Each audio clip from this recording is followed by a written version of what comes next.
declarando de bendición. Si usted tiene su Biblia por ahí abierta, vamos a estar buscando unos pasajes bíblicos. Amén. Estamos felices en Dios. Hoy, segundo día de primavera, un poquito de frío, pero estamos bendecidos en el Señor. Amén.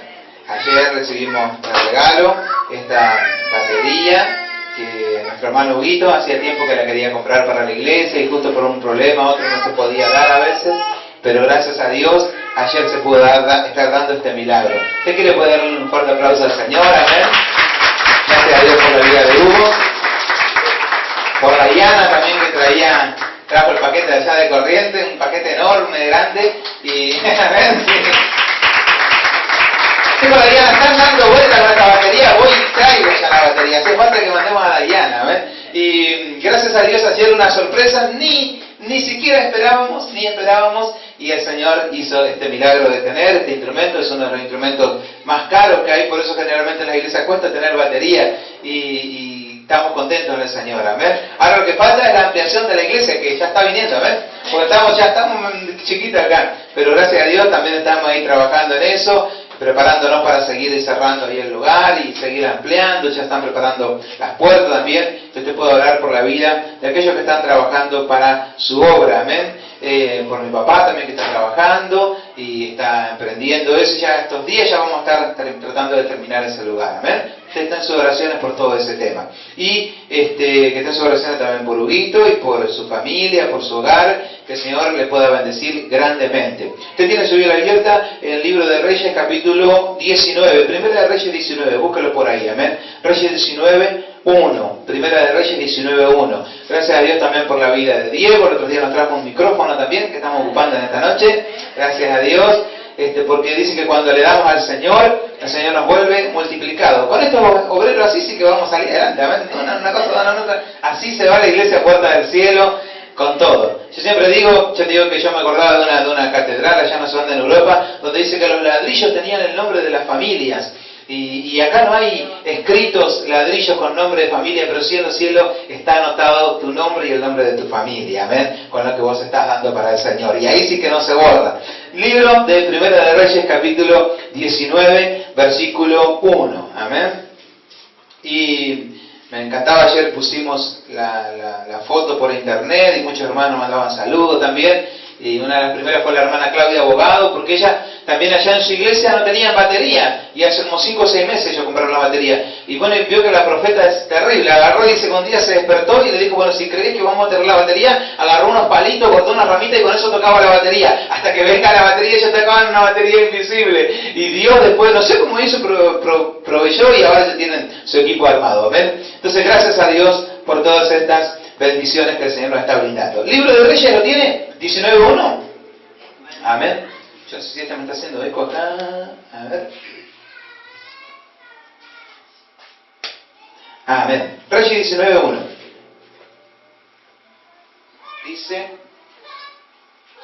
Dice así.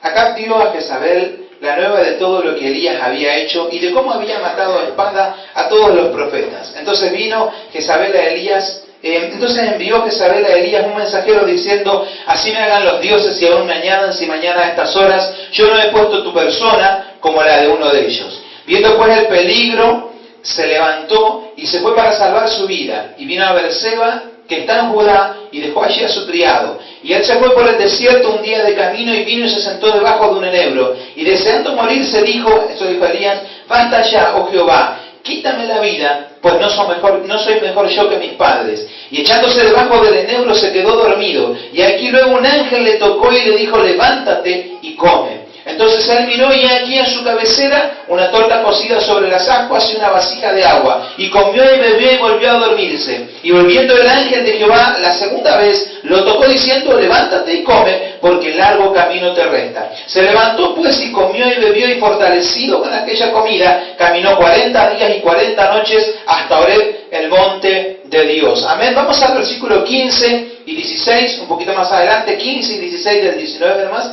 Dice 15 y 16. Dice, y le dijo Jehová, ve, vuélvete por tu camino, por el desierto de Damasco, y llegarás y ungirás a Hazael por rey de Siria, y a Jehú, hijo de Nimsi, ungirás por rey sobre Israel, y a Eliseo, hijo de Safat, de Abed-meola, ungirás para que sea profeta en tu lugar. Amén. Decimos amén a la palabra de Dios. Confirmamos la palabra de Dios cuando decimos amén. Nosotros creemos que lo que está escrito en la Biblia es palabra de Dios. Amén. Es viva y eficaz, más cortante que toda espada, de 2 filos, y penetra hasta partir el alma, las coyunturas, los tuétanos, y cierra el pensamiento y las intenciones. Amén. Y Dios, cuando trae su palabra, hace la obra que Él quiere que esa palabra esté haciendo.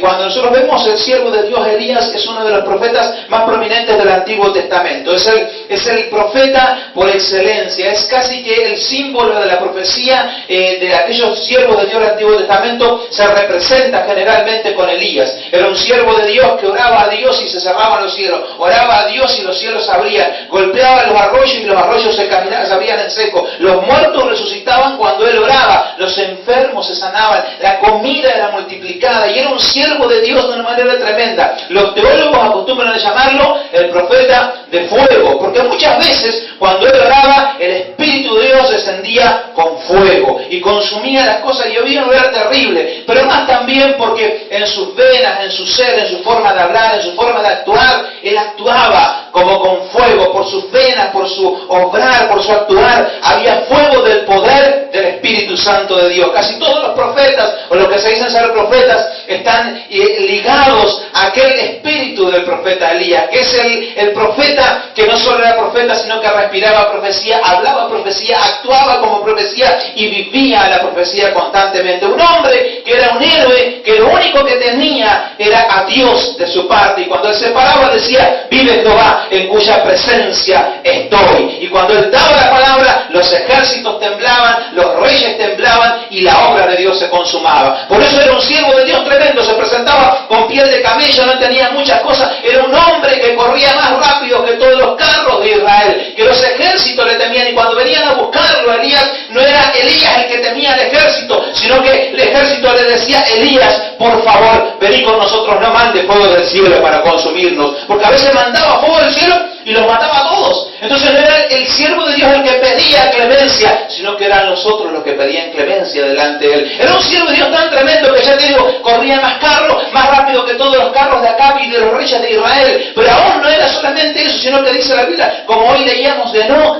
dice la Biblia que cuando venían y Elías le decía, está bien, cuando él se quería presentar delante del rey se presentaba, y cuando él no quería no se presentaba. Y cuando venían, él le pedía misericordia, y Elías le decía, bueno, está bien, lo espero acá. Y le decía, no, tenés que venir con nosotros, porque yo sé que Dios te transporta a vos. Y vos sabés que Elías por ahí estaba en un lugar y un momento aparecía 200, 300 kilómetros en otro lugar, aparecía en otro lado porque Dios lo transportaba. Un siervo de Dios tremendo, un siervo de Dios impresionante. Pero cuando nosotros vamos al libro de Reyes capítulo 19, versículo 1, nosotros podemos decir, es el atardecer de un día agitado. Si todo lo que yo le cuento, usted no entendería cuando ve este pasaje, porque ve aquel siervo de Dios que le estoy diciendo que hizo todo eso y mucho más todavía, pero que sale corriendo delante de una carta que le mandan. Sale huyendo como no era la costumbre de él. Y ahí es donde uno se pregunta qué fue lo que pasó. Parece aquellas películas, a mí me gustan esas películas, a veces veo que, no sé si usted algún día vio en la tele, esas películas que comienzan con el final, y a veces ven a un tipo que va corriendo y dice 3 días antes, y vuelve 3 días antes lo que pasó, y ahí usted entiende la historia, y comienza, usted no se imagina, porque vos decís, ¿cómo puede ser? ¿Dónde salió Elías? ¿A qué le tuvo miedo? ¿Cómo tuvo miedo si no había nada a lo cual supuestamente él no hubiera tenido miedo? Pero comienza al comienzo del día. Ese día de levantarse, un día de guerra, un día de lucha como la que solía tener él. Se levanta en contra de 400 profetas de Baal. Y dice la Biblia que arma el altar. Y Dios responde a través de él y envía fuego y el altar se quema. Y los profetas de Baal son destruidos por su mano. Y Dios responde de una manera tremenda. No solo de ahí, sino que termina eso. Sube al monte del Carmelo y se pone a orar. Se pone a luchar con su criado que era un incrédulo. Y se pone a orar y a clamar con tanta fuerza que hasta que él no terminó de orar, dice que los cielos no se abrían. Y hasta que él oró, cuando él oró, los cielos se abrieron y la lluvia de Dios envió en aquel lugar y fue multiplicado en bendición. Luego dice la Biblia que no solamente eso, sino que ni siquiera se mojó, sino que cuando viene la lluvia y viene la tormenta, él corre delante de los carros de Acab y se va a resguardecerse en algún lugar. Y llega el atardecer de ese día.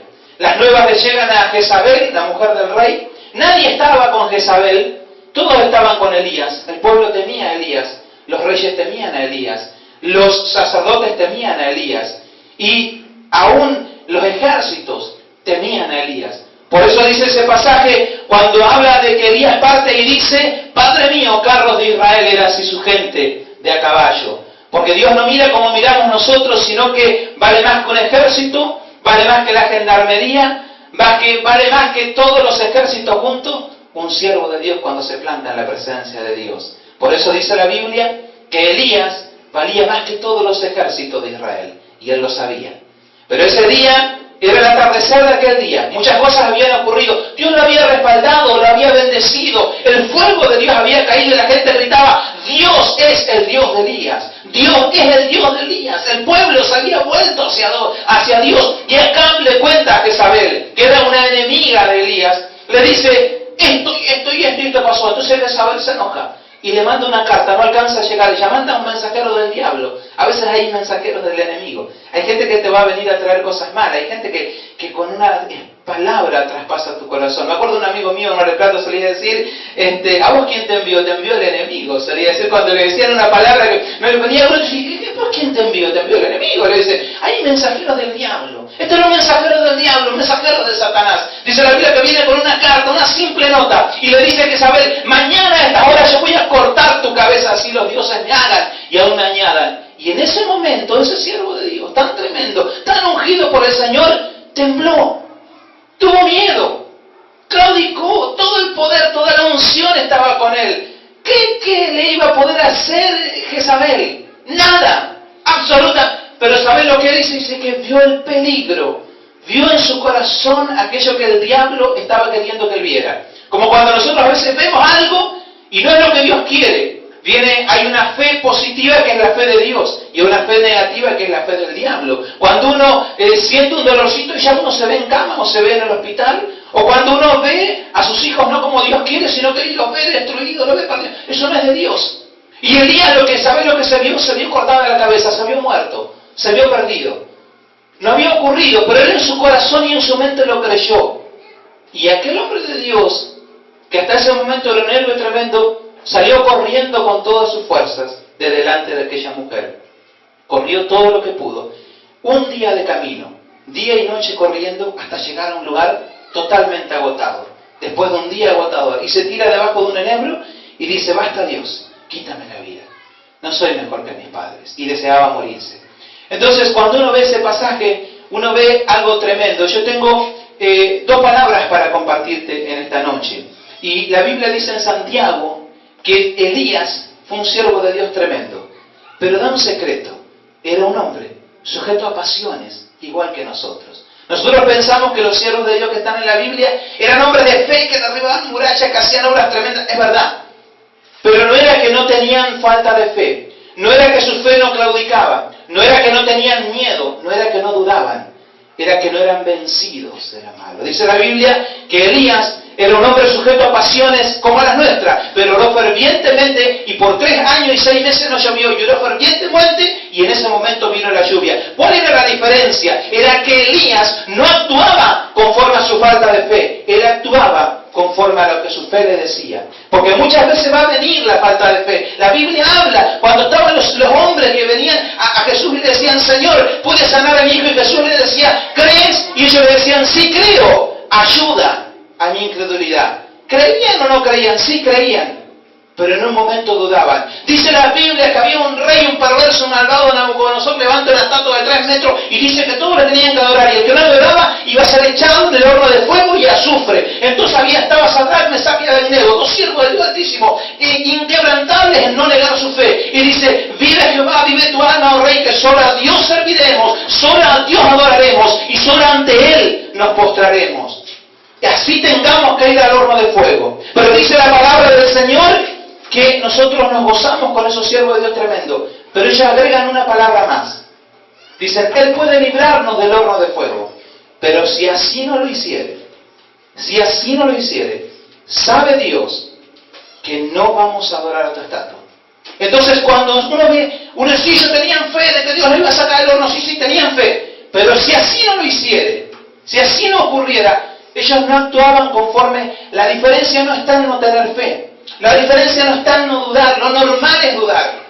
Todos dudamos. Oramos por sanidad, oramos por milagro, oramos por hijo, pero y Dios te sana, y Dios te libera. Pero vos volvés a tu casa y vos sentís vuelta, ay, el dolorcito, vos sabés que no sé si Dios me cura. O Dios te habla y dice, y vino la palabra de Dios de administración, y vos tenés la palabra y decís, Señor, creo. Pero llega el momento de la duda. La diferencia entre el siervo de Dios ungido y el que no logra las cosas es que actúa conforme a lo que le dicta su falta de fe. Y el cristiano, el siervo de Dios que logra cosas, deja su falta de fe de lado, y aunque le falta la fe, él sigue actuando conforme a lo que su fe le dice. No sé cuánto están entendiendo, pero muchas veces va a venir esa prueba. Vos ya sabe que no nos vamos a postrar. Dios puede librarnos, Dios puede sanarnos, y Dios no lo deja desamparado. ¿Qué seguridad había de que Dios lo iba a rescatar? Ninguna, es fe.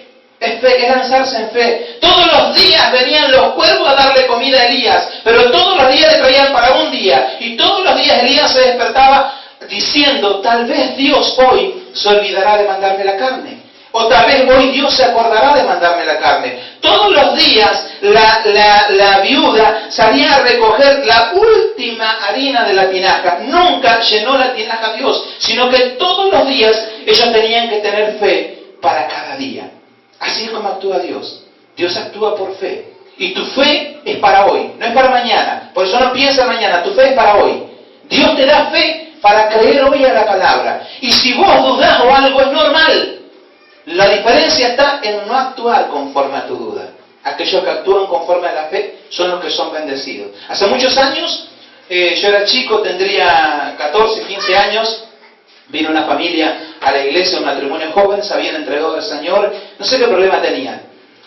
Yo era chico y no me interiorizaba mucho de las cosas de la iglesia, pero sí sé que Dios los había sanado, los había bendecido, habían recibido prosperidad material y habían recibido todas las cosas que habían clamado. Dios había hecho un milagro tremendo. Pero vaya a saber por qué cosas, luego de un tiempo, un año y pico que estuvieron en la iglesia, comenzaron a enfriarse, comenzaron a dejar de venir, comenzaron a faltar un día, después faltaron otro día, después ya faltaban un par de meses, después aparecían solamente para los eventos importantes, y luego, sin saberlo, pasaron tal vez 2 años sin venir a la iglesia. Nadie se preguntó por qué, y a mí tampoco no me interesaba. Era mal eso, pero así estábamos. Y era una iglesia grande, y un día, me acuerdo que 2 o 3 veces Dios me dio palabra profética, bien clara, y ya estando ya atrás, tendría tal vez 17 años, en ese momento había pasado el tiempo, y veo un hombre todo sucio, todo barbudo, con el pelo largo, totalmente sucio, desgreñado, con toda su ropa fea.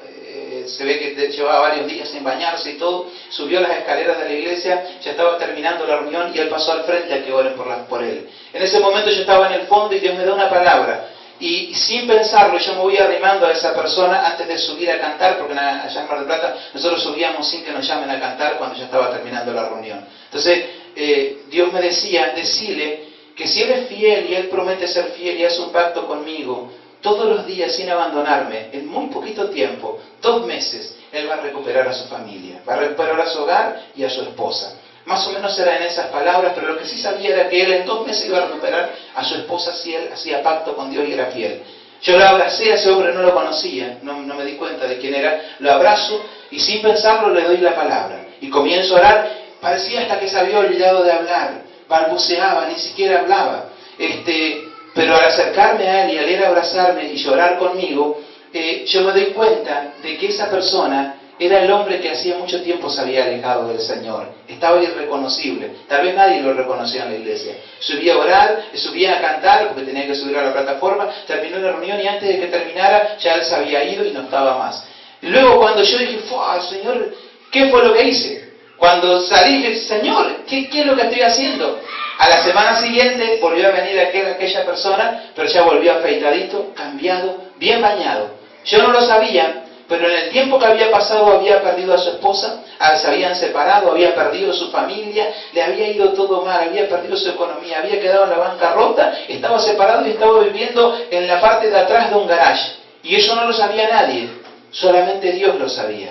Desde ese día aquel hombre, yo cada vez que lo veía comenzó a venir a la iglesia, hizo pacto con Dios. Luego él me recordaría, me dijo, esas palabras que vos me dijiste, yo las recordé todo el tiempo. Y yo las recordaba todo el tiempo que lo veía a él, a ver si Dios iba a cumplir. Yo, Señor, tenés que cumplir. Yo me acuerdo de la profeta Claudia que ella decía, mirá, si yo pienso lo que tengo que decir, no lo digo. Entonces yo tengo que decirlo. Yo te digo, nunca, jamás profetizo. Pero ese día profeticé, 2 o 3 veces habrá sido en toda mi vida. Y bueno, y vos sabés, no vas a creer que el tiempo pasó, y en, no sé, en un par de meses, 1 mes, 2 meses, un día sube abrazado con su esposa y con sus hijos, entrando a la iglesia. Él estaba requete feliz, pero el más feliz era yo, porque yo decía, Señor, gracias porque cumpliste tu palabra, porque yo venía orando. La clave no es no tener dudas, no tener luchas. La Biblia dice que Elías dudaba. No pensemos que él no dudaba. ¿Y si será de Dios? Cada vez que nos lanzamos en fe en algo, y bueno, ¿y será que ahora Dios nos va a respaldar o no vamos a llegar a cubrir? Cada vez cuando traemos un cantante, cuando traemos un hermano, va a salir bien, van a venir los hermanos, va a resultar o no. Y Dios te dice, es por fe, cree, no tengo nada más para... No te puedo explicar. Imagínate si Dios le tenía que decir a Elías, vos ni siquiera vas a ver muerte. En mi libro está escrito que vos no vas a morir, yo te voy a llevar en un carro de fuego. Pero no te lo puedo explicar, no podés estar teniendo miedo. Y Dios que conoce, sabe quién era Elías. Eso fue lo que lo hizo grande a Elías. Pero yo te quiero hablar de 2 cosas. ¿Por qué ese día tuvo miedo?